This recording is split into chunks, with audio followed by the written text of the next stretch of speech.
Hello YouTube, I'm back again with yet another guitar review takedown sort of thing. Firstly, for all of you who are going to whinge about it anyway, just want to hear a fucking thing played, I'll put a link down in the description and you can just go and click on that and go straight to me playing the damn thing, probably quite badly. I'll put an extra video at the end of this one just that kind of does all that stuff for you. But for those of you willing to listen to me to waffle shite for probably 20 minutes, then welcome. Firstly, thanks a lot for all of the views on the channel, all the comments, everything like that. It's been really good to have all that. I didn't expect to get so much out of that.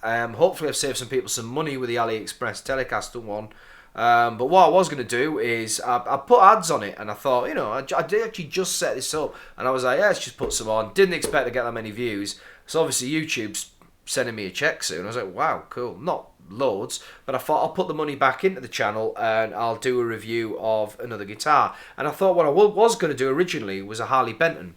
Because people keep saying, oh dude, get a Harley Benton if you want a cheap guitar that's better. They do a nice range of left-handed models, so I was going to get their ESP clone, and I thought, okay, they've kind of got that, is it something, I've forgotten what I think it's an SC-Custom, and I thought, let's get one of those. But something happened. Black Friday occurred, and while I was on the Lefty forums, I went, does anyone know of any good left-handed deals on Black Friday? And I found one. It was for this, which I've wanted for a while. This is the Epiphone Tony Iommi Custom guitar. It's his signature model. It's something I've wanted for ages. In being a famous left-handed guitarist himself, it becomes in a lefty format. I'll just shift about a bit so you get a better view of the guitar. And yeah, been after one for a while. Originally, so I'm going to kind of do a little bit about where these guitars, you know, this whole thing comes from, because there's a few incarnations of this even from one company. There's multiple companies have made these kind of cross inlay guitars, JD being the best of them, but this is the cheapo.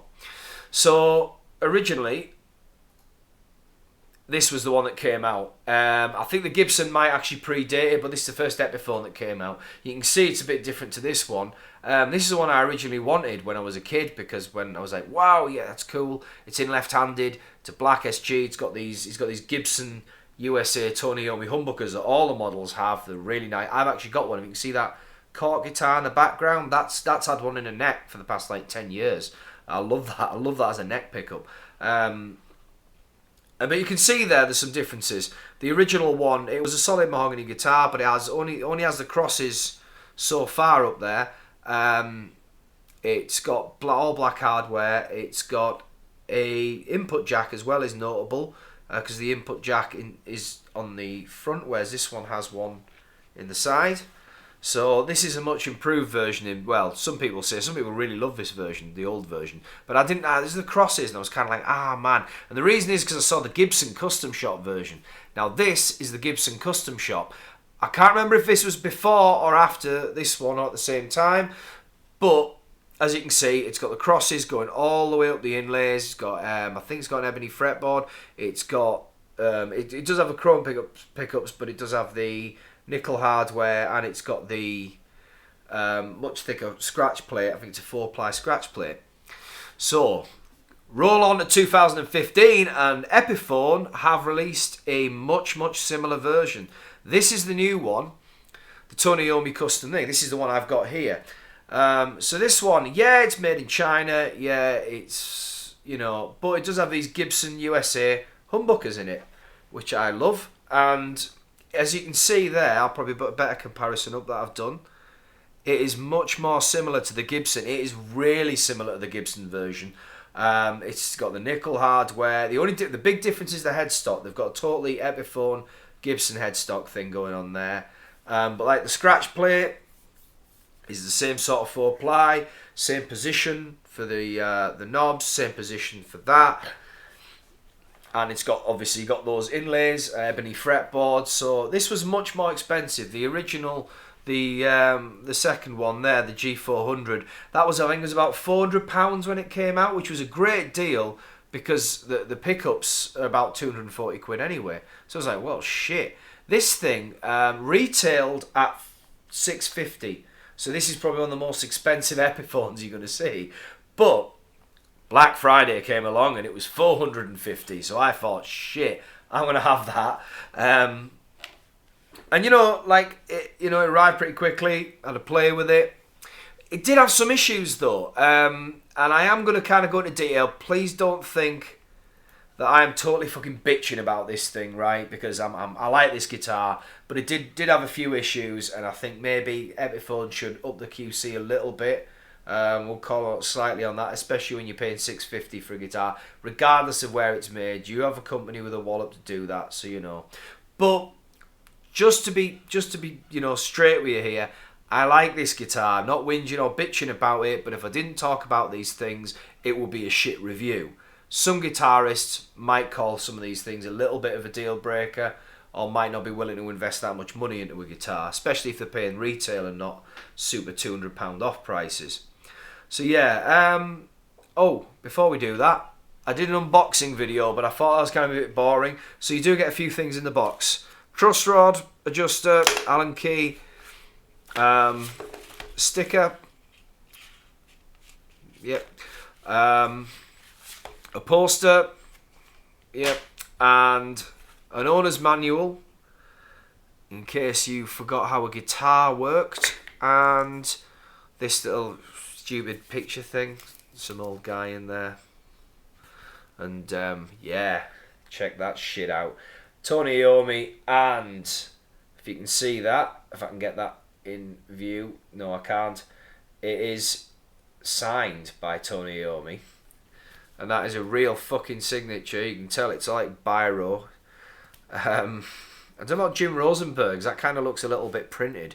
But I don't give a shit. Tony Iommi, yes. Godfather of heavy metal. So that's quite a nice little bonus you get in the box there. A friend of mine actually won one of these in right-handed in a competition. And he's got the actual guitars signed by him as well. I wouldn't really want that on the front of a guitar. I'd be like, sign the back, Tony. Yeah, okay, cool. Don't ruin the aesthetic. But it's also got kind of like a printed signature thing on the back. You've got the headstock back here. So this is, it's kind of laughed at this. Handcrafted in China. And then above it, quality control. There's a fucking contradiction in terms for some of you people who hate Chinese guitars. And a non-recycling. Do not throw this guitar in the bin. Thanks, yeah. That's what I was going to do with it. I was going to chuck it in the fucking bin.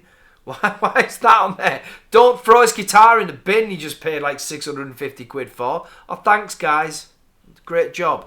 But yeah, it seems alright. Got a serial number on the top there. That Epiphone bit, you can see there, that's actually printed on there. I've took the other stickers and shit off. So, looking at it, first thing I noticed, the action was really high. Not a big deal, as anyone's going to say, oh, just change the action. Yeah, I just did. I just dropped it. I've adjusted it a few times since. Got it kind of, it's a little bit high, but not bad. I've got rid of the fret buzz, and it plays nicely. So that's not an insurmountable issue, but I would have hoped they would have set it up a little nicer. I thought it was a bit high for my liking. The strings were garbage, so obviously I got rid of them immediately and put some slinkies on. I like my skinny top, heavy bottoms. The frets as well. The frets kind of had like, and I'm nitpicking here, like, let me be clear. But it was kind of like a little bit kind of glue, like sort of stuff on the edges of the frets. Like some of it came off, the residue was like, there's a bit of residue on the edges of the frets. Now I have looked on the forums and there's people who owned Gibson saying they'd had similar things to this, so maybe it's not that uncommon. It's the first time I've ever noticed it though. The inlays look alright. They're not like proper, like, they're not like abalone or anything like that. But they look almost look like kind of brushed steel. They look kind of like, straight lines through them. If you can see them that well there. But yeah, they kind of look like silver. So yeah, it's okay, not bad. One thing I did notice was a couple of like sharpish frets. Nothing major. Some people who are more picky might want to get the fret dressing done. I'm not having a problem playing it, so I'm not really too worried about that. The one big issue we had was the nut. This is actually a friend of mine's picture because I fixed my nut then forgot to take a picture. But like, I don't know if you can even see it very well there. He bought a guitar exactly the same time as I did from the same retailer. But the string height was all over the place. That was the single big issue with it that affected playing, was the string heights weren't, like, you want the string heights level at the nut as possible and relatively low as well to the first fret. And they weren't, like the middle, especially the G and I think the B, the A as well. You know, they were like quite high compared to the other strings. So I got a nut file, I filed it down gently, basically, I fixed it. But anybody who's not confident doing that kind of thing, you may want to play one of these first, check it out at the shop. Make sure that that's good, because you know there were 2 guitars here that had exactly the same issue. And I did notice 1 or 2 demos of someone playing online and it seemed a bit out of tune, which is probably to do with the nut. But like I say, it's easily fixed if you know what you're doing, but if you don't know what you're doing or you're not confident, you may end up having to take it to a luthier. So do check that out first. You can see there's an ebony fretboard as well. If we go back to the fretboard, it's kind of dyed ebony because it started coming off of my hands a bit, so there's a bit like black sort of stuff when I was playing for a while. When I took the strings off, I gave it a good clean, and that seemed to get rid of it now, I think. I've got a tiny bit pitting in my finger, but because ebony's not, you know, only the best ebony's like really dark and black, so they've obviously taken some okay stuff and made it a bit darker so it's more consistent. Certain types of ebony aren't actually exactly perfectly consistent colour, so they've gone for that, and you know, it's not a big deal. I'm nitpicking here, it plays okay. I took it apart a bit while I was doing that, looked at the pickups, the Tony Iommi's there. They don't have the patent pending sticker on these ones. They've got this RHY Tony Iommi thing, but they do have that Alnico magnet strip along the bottom. That's quite signature thing. I've only seen it on these pickups before, but yeah, they're legit, I hope. And the electronics, kind of looked at them. There's a little bit of a rat's nest of cabling in there, but there's nothing. They are like large CTS sized sort of pots there by the look of it, and you can't really see very well, but it says they were made in South Korea. I think it's JSE 2015. So they're South Korean as opposed to Chinese, the pots and electronics in there, I think. One thing I was going to change is if I put it on here, perhaps I'll go over little bits, actually mods a bit later. But yeah, I mean, other than that, you know, other than the issues I saw when it needed a bit of a setup, the tuners I'm not too keen on yet. I'm going to see how it settles in with tuning. I did take it to band practice. There it is, sat there. That can of Coke's not open, by the way. I'm not that stupid. And yeah, I had a good bit of fun with it with the band. We had a play, didn't really, you know, played okay. It's had a setup since, it plays a lot better. But yeah, not bad at all. So there's all the bad things about it. Good things.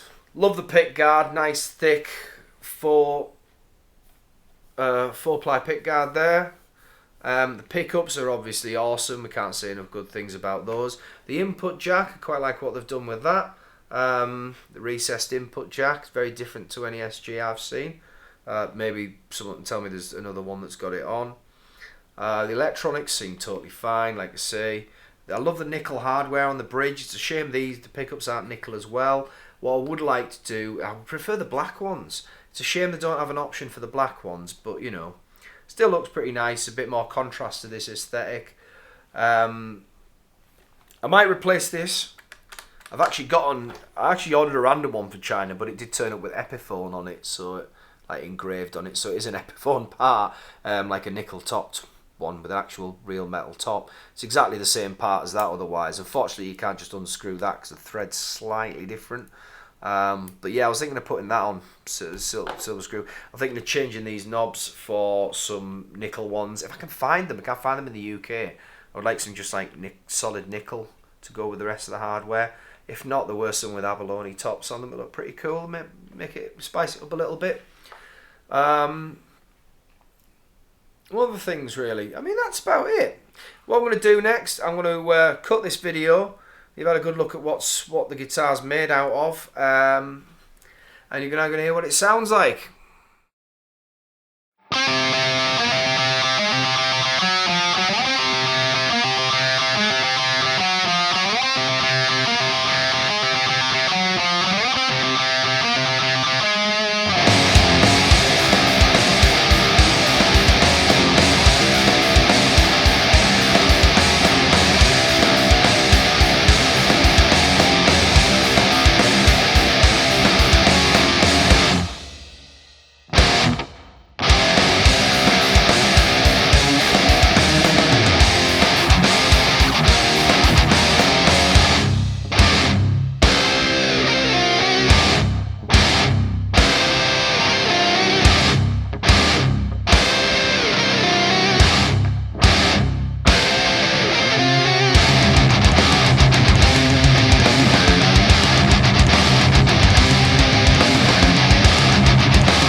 So, final thoughts. Well, you've probably noticed, if you've been somewhat eagle-eyed there, is that I have changed the tuners over already for some of these locking ones.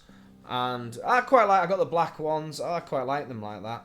I would have liked nickel ones, but nickel's very hard to find, that kind of stuff apparently. I would like some just nickel knobs for that as well, but they, apart from Telecaster ones, they all seem to be in America, and importing from America is really expensive, especially for little things, because you get charged more in fucking taxes than you do the bloody, well, charges.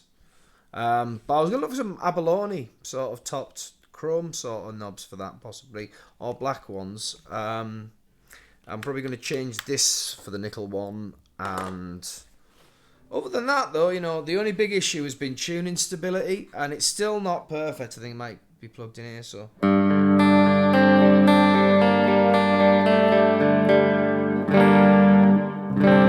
is that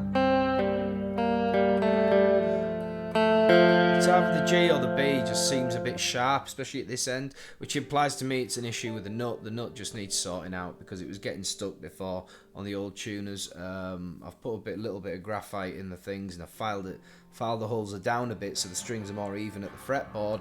But yeah, I think it just needs a professional look at it, someone who really knows what they're doing, because I'm very much an amateur when it comes to this sort of thing. I'm just learning myself.